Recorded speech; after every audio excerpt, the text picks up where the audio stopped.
హైడ్రాను మరింత బలోపేతం చేసే విధంగా ప్రభుత్వం చర్యలు చేపట్టిందట. హైడ్రాకు పోలీస్ స్టేషన్ హౌస్ ఆఫీసర్గా ఏసీపీ ఉంటాడట. హోంశాఖ ఉత్తర్వులు ఇచ్చింది. ఎస్హెచ్ఓగా ఒక ఏసీపీని పెడతారట. ఇందులో ఈ క్రమంలో భాగంగా హైడ్రాకు పోలీస్ స్టేషన్ మంజూరు చేసింది.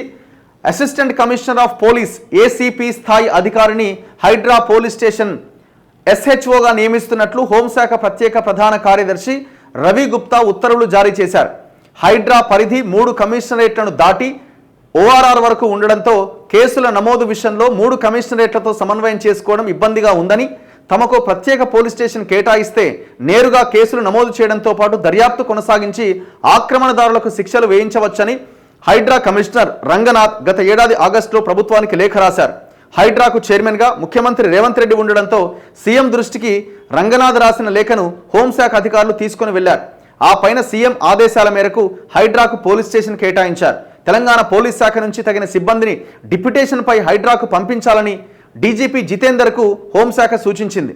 క్షేత్రస్థాయిలో ప్రభుత్వ స్థలాల పరిరక్షణ, లేఅవుట్లలో అక్రమాలు, చెరువుల్లో ఆక్రమణలు, అక్రమ నిర్మాణాలకు సంబంధించి ఇకపైన హైడ్రా నేరుగా కేసు నమోదు చేసే అవకాశం దొరకడంతో అక్రమ నిర్మాణాలకు ఊతమిచ్చిన అధికారుల గుండెల్లో వణుకు మొదలైందట. అబ్బా, గజ గజ గజ గజ వణుకుతున్నారా? మీకు హైడ్రా అనగానే రంగనాథ్ ఎదురుగా కనబడగానే వణుకుతున్నారు. ఎవడా వణికింది? వణికితోడు పని ఆపాల, వణికితోడు పని ఆపాలా, వాడికి వాడే కూలగొట్టుకోవాలా? ఏడ జరిగింది? వానికి వాడు పని ఆపుడు తర్వాత పని చేసుకోమని వీళ్ళే పర్మిషన్లు ఇస్తున్నారు వానికి. మేము వెళ్ళిన చెరువుల దగ్గరికి దేని దగ్గరికి పోయిండు రంగనాథ్?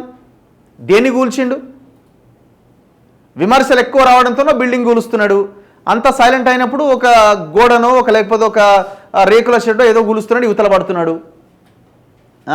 ఎవరికి కూల్చిండు? ఏం చేసిండు? ఇప్పుడు ఈ హైడ్రా పోలీస్ స్టేషన్ పెట్టి పోలీస్ స్టేషన్కి వెళ్ళి కంప్లైంట్ ఇస్తే ఆ అక్రమ కట్టడం అయితే కూల్చేస్తారా? ఆ పని చేయగలుగుతారా? ఎన్ని టవర్లు కూల్చిరు మీరు?